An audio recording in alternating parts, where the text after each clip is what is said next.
इस मामले में मेरे को पता नहीं है। क्या आपको इन तमाम जो केसेस चल रहे हैं, जो लिटिगेशंस चल रही हैं डिफरेंट कोर्ट्स में, चाहे वो गुजरात के अंदर हो, राजकोट में हो, हाँ, एक आध दो का मुझे थोड़ा बहुत नॉलेज होगा, लेकिन सब जो जितने आप बता रहे हैं उन सबका मैं नॉलेज नहीं रखता। कम से कम 1 दर्जन आश्रम ऐसे हैं जिन पर लैंड 1 दर्जन तो नहीं होंगे, ये तो कितने होंगे? 2, 4, 6 होंगे, 5, 6 2, 4 या 6।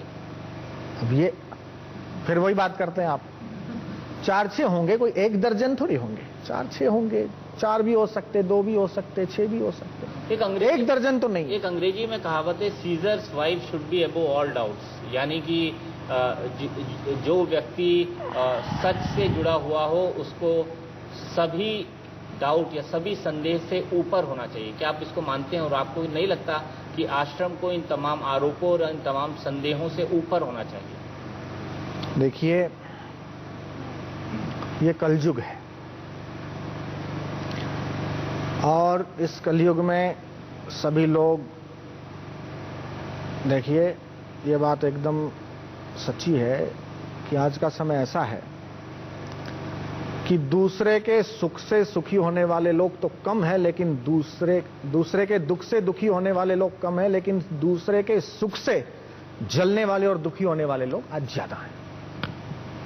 तो ये जो ईर्ष्या करते हैं, ये जो जलते हैं, तो वही लोग संदेह खड़ा करते हैं। और इतनी सारी आज पार्टियां हैं, इतने सारे मतभेद हैं, इतनी करोड़ों की जनता है, तब इसके लिए कोई भी संदेह न करे या प्रश्न न करे या आरोप न लगाए, ये तो हो ही नहीं सकता। तो चलता रहेगा, पहले भी चलता था, आज भी चलता है, आगे भी चलता रहेगा। लेकिन आरोप प्रत्यारोपों से जो बापूजी से जुड़े हुए हैं, जो सत्संग सुनते हैं, देवी कार्यों को जिन्होंने देखा है, उन देवी कार्यों में जो लोग सहभागी हुए हैं, उन लोगों की श्रद्धा और उन लोगों के विश्वास पर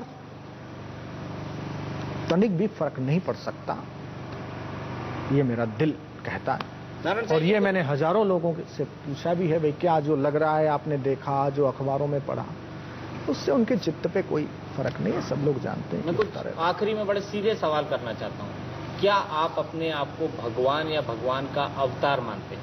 मैं तो मानता ही नहीं हूँ, मैं मानता ही नहीं हूँ।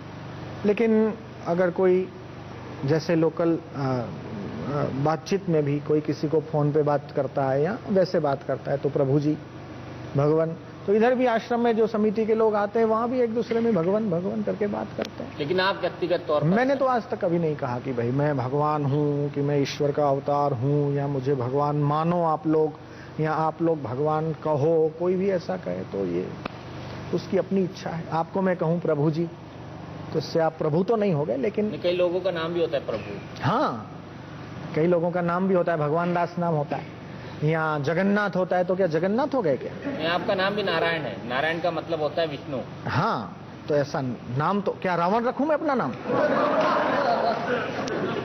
गोपाल रखो, गोविंद रखो, जगन्नाथ रखो, अच्छे नाम रखो, ताकि अच्छाई की ओर चलो, तुम्हारा मन बुद्धि सब अच्छा बने। क्या आप अपने आप को कृष्ण या कृष्ण का अवतार? ये इसका खंडन तो मैं पहले ही कर चुका हूँ कि भाई मैं कृष्ण का अवतार तो हूं नहीं, और कृष्ण को दाढ़ी नहीं थी, मेरे को तो दाढ़ी है, तो अपने आप समझ जाना चाहिए कि मैं नहीं हूं। कृष्ण के हाथ में सुदर्शन था, मेरे हाथ में तो ऐसा कुछ है नहीं। आपके पास कृष्ण जब चाहें तब चतुर्भुज बन जाते थे, मैं तो नहीं बन सकता हूं। और अगर बन सकता होता तो कैमरे के सामने सबको बता देता मैं, करोड़ों लोग देख रहे हैं।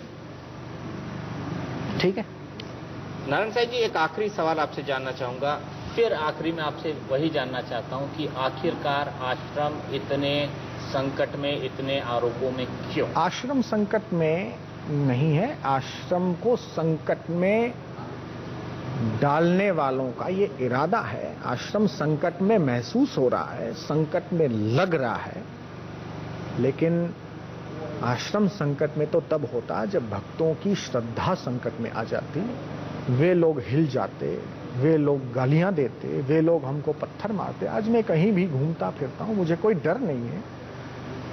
अगर कुछ ऐसी वैसी बात होती तो मैं बाहर ही नहीं निकलता, सामने ही ना आता।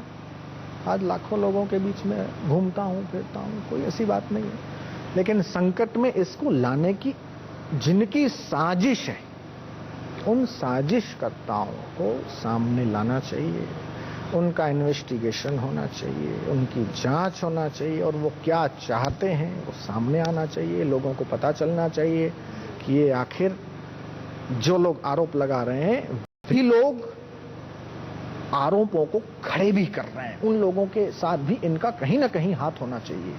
चाहे वो छिंदवाड़ा में बच्चियों की मृत्यु हुई हो, अहमदाबाद में हुई हो, वो किन्होंने किया, कैसे किया, जो आरोप लगा रहे हो उनके डीप में जाएं तो बहुत सारे राज खुल सकते हैं। ऐसा मेरा अपना ऐसा मंतव्य मानना। आखिरी सवाल है आपसे, उसके बाद विदा चाहूंगा। आपने बहुत वक्त दिया, आपके भक्त भी आपका इंतजार कर रहे हैं।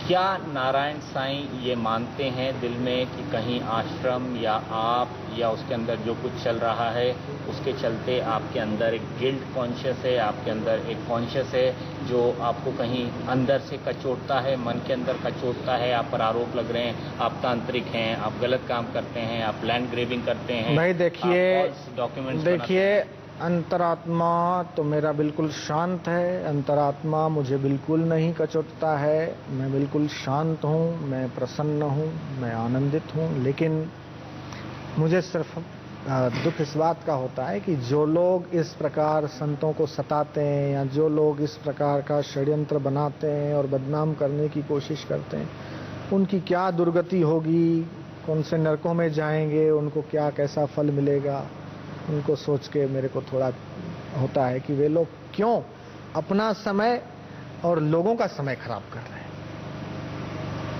वे लोग सुधर जाएं और मैं तो भगवान से ये प्रार्थना करता हूं कि भगवान उनको सद्बुद्धि हो, सबका मंगल हो, सबका कल्याण हो और सबको सद्बुद्धि मिले, ऐसी मेरी नम्र प्रार्थना है।